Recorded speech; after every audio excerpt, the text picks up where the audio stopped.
life, not the wonderful things in life. Because we let go of the wrong thing. We attach to the wrong thing. So part of life, part of wisdom is learning how to let go of what is worthy of letting go of. And attaching and keeping what's worthy of keeping. Just like the chicken farmer only keeps the eggs.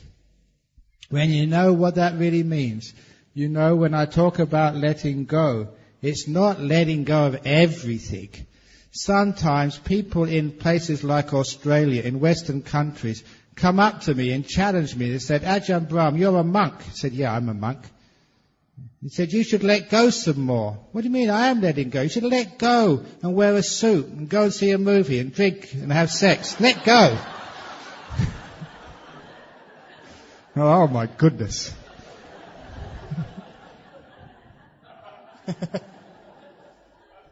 What do you mean you're letting... I am letting go. You should let go. Let me go. Get lost. So, because sometimes people don't understand what letting go is and what attachment is. This is what it is. In your life, there's always some little degree of attachment, some degree of letting go. It's like climbing a ladder. When you climb a ladder, you have to attach to the rung above you to pull yourself up. And you have to let go of the rung underneath you to pull yourself up. And there comes a time later on in your journey, the rung which you were holding on to before, now you're standing on. Now is the time to let go of that. If you let go of all the rungs, especially when you're halfway up the ladder, you know what's going to happen. You're going to slide down and get a great injury. So you have to be sensible about this, wise about what to let go of and what to attach to. A very good example of this is a story which I wrote in my book, which is a practical lesson in letting go in daily life, especially for those of you who are in business. Because this was a story of the British Prime Minister Harold Macmillan. And this was a time about, 35 years ago, more than that, almost 38 years ago, during the 6-day war in the Middle East, when Israel was at war with Jordan, Syria, Egypt, forget who else was involved there. But there was this huge war in the Middle East. It was named afterwards the 6-day war, although some people have said afterwards it wasn't a 6-day war because it still hasn't finished. And at that time, someone interviewed Harold Macmillan. I think he had just retired as a Prime Minister, but he's still like an elder statesman. And someone probably like Lee Kuan Yew or something. They went over there to ask him like advice. So the newspapers interviewed this famous man, an ex-Prime Minister, a statesman, and said, what do you think about the problem in the Middle East? This was during the war. And without hesitation he said, Sir, there is no problem in the Middle East. And the reporter couldn't understand that answer. What do you mean there is no problem in the Middle East? There's a war going on as we speak. People are dying. Houses, infrastructure is being blown to smithereens by the tanks. It's a crisis there. What do you mean there's no problem in the Middle East? And quite calmly, this former British Prime Minister said, Sir, a problem is something with a solution. There is no solution in the Middle East. Therefore, it can't be a problem. Now that's as Buddhist as you can get. That's brilliant. Now that truly is wisdom. Because if you are in a position of responsibility, like being a Prime Minister, or being a boss of a company, or just being like a breadwinner of a family, or being a mother, or whatever else, or being an abbot of a monastery, you can't afford to waste time on things which haven't got a solution. Why not put all your effort and energy where you can be effective on things which have a solution? In other words, with real problems. A problem is something with a solution. It's something where you can be effective.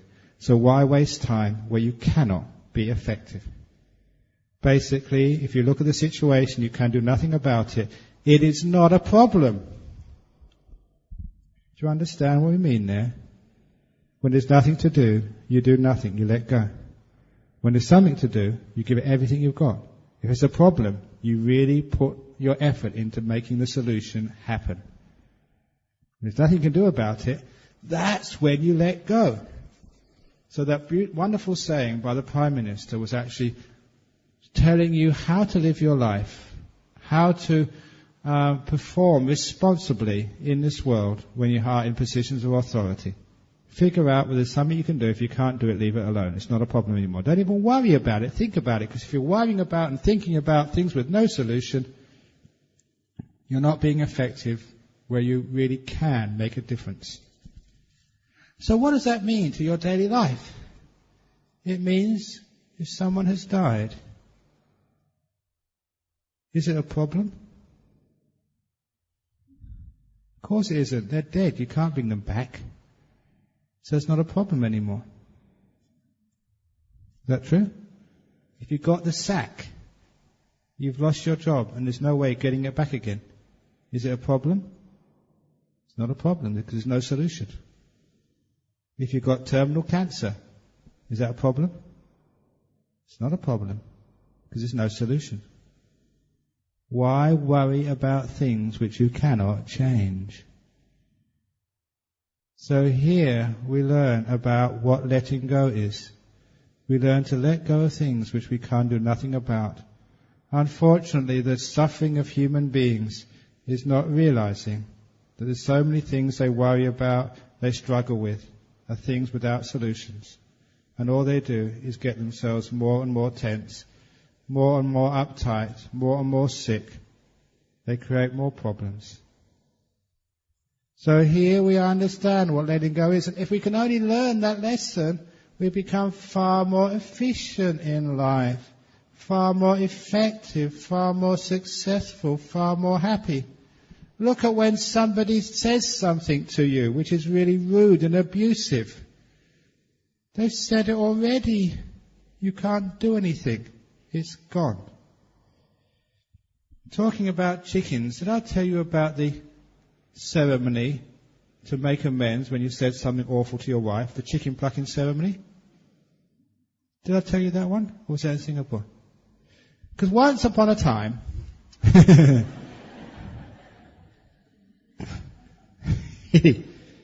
there was a man who came to a monk. He had a problem. What had happened that evening, he'd said something really mean to his wife. He'd really upset her by calling her a terrible name. And she was mad at him for doing that. So he came out of his house and he went to the monk for advice. What can I do? Can you perform some magic ceremony to almost to undo the harm which I've done? So I've said something awful to the one I love, to my wife. And I wish I hadn't have said it. Can you sort of do some ceremony to magic it away? And he said, actually there is a ceremony. It's called the chicken ceremony. It's a very secret rite in Buddhism. Have you ever had any monk here do the chicken ceremony for you? Well, this is what it is. The monk said, for this very powerful ritual, I will need a chicken. You have to have a chicken for the chicken ceremony. So he said, what I want you to do, there's still time, go to the market, buy a dead chicken. And to save time, on the way home, or on the way to the temple from the market, pluck all the feathers out of the chicken, because I need it sort of without feathers. So the man did what he was told. He didn't know why. He went to the market, bought a dead chicken. On the way back to the temple, he plucked all the feathers out and he gave it to the monk when he got there. So he handed the monk this plucked dead chicken. And the monk said, very good, now for part 2 of this ceremony, you have to come early in the morning. So he went home, the monk put the chicken in the refrigerator, and the following morning, the man came to see him.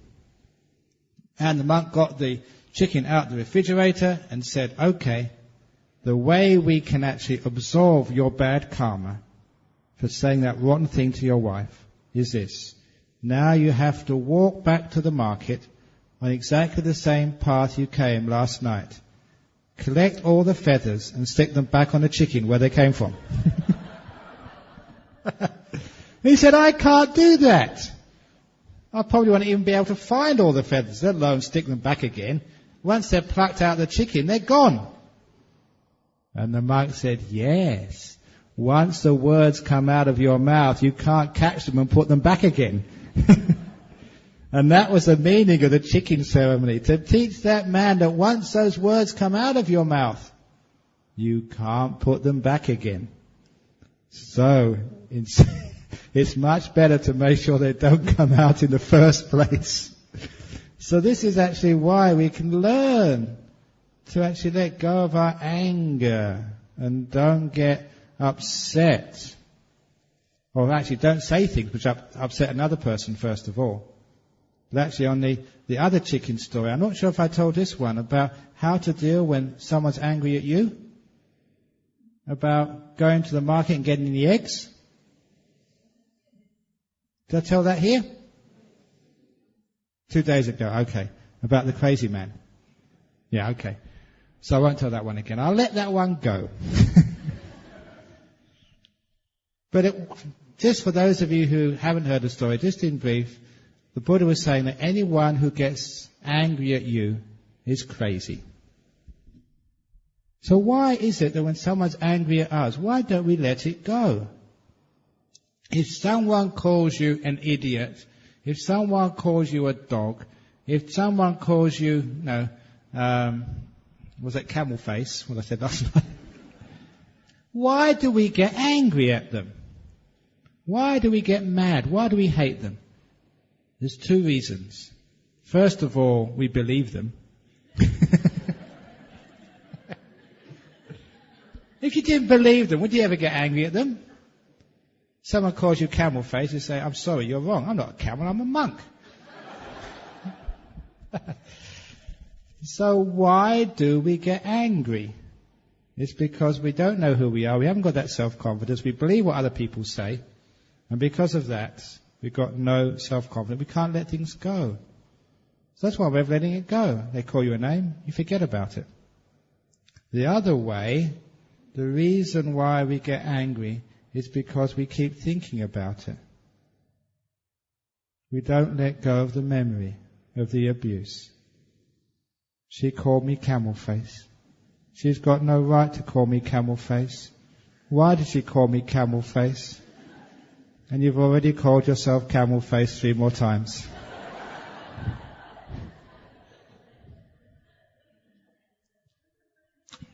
There were these 2 Australian veterans from the Second World War. Were meeting at a reunion. They started talking about their time in the Second World War. Both had been POWs under the Japanese. Both had had very unpleasant times, seeing many of their friends tortured and killed, and even receiving torture themselves. That was a very traumatic time for many people. In their reunion, one of those ex-POWs asked the other, do you still hate those Japanese, those prison guards, who killed and tortured so many of our friends? He said, yes, mate.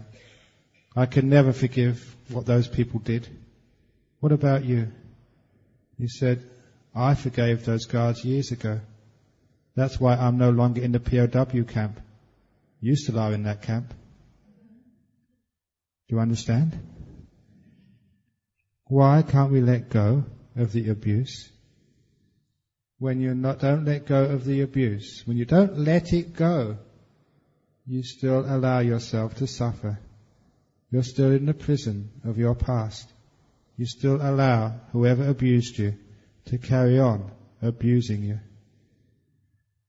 When you actually understand that saying, or that the meaning of what I just said, it's a very, very powerful teaching for you to let go of what happened in the past. Why? So you can be free in the present moment, so that you can walk on into the future with success. Too often we are prisoners of our past, and that prison has a door which is wide open. We don't have to stay inside. We can walk out any time we have the courage to do so. It takes courage to forgive, which is why monks like me give encouragement to say, yes, it's possible to do it. Many people have. Walk out and be free.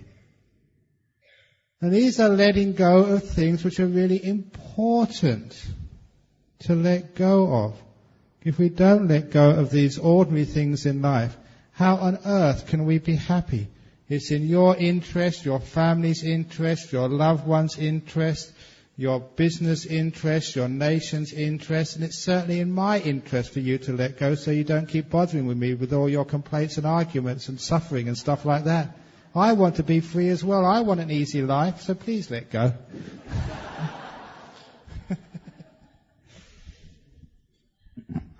So, this is letting go of the past, letting go of the future, and then you're free in the present moment. You can enjoy the moment, which has got lots of enjoyment. And those of you who've been meditating, I've been teaching you this all the time, to learn how to let go. So what do? You sit down there and say, let go. I'm ordering you, let go. Let go or else. Now, of course, that is not letting go. That's doing something. That's controlling.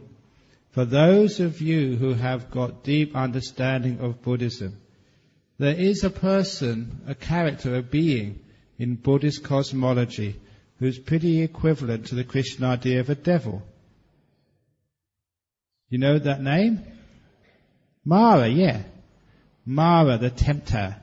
He's a bad guy in Buddhist cosmology. Where does Mara live? He lives in this realm, which in Pali is called the Paranimitta Vasawati realm. The realm of those who wield mastery or control over others' creations.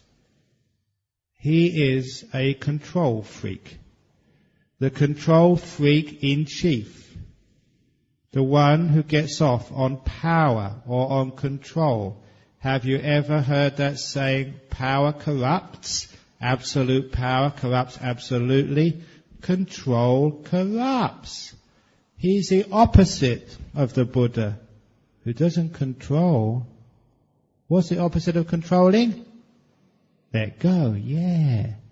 So every time you yogis start to try and do some controlling, start to make yourself let go, start to control your breathing, your meditation, you are acting under the influence of Mara.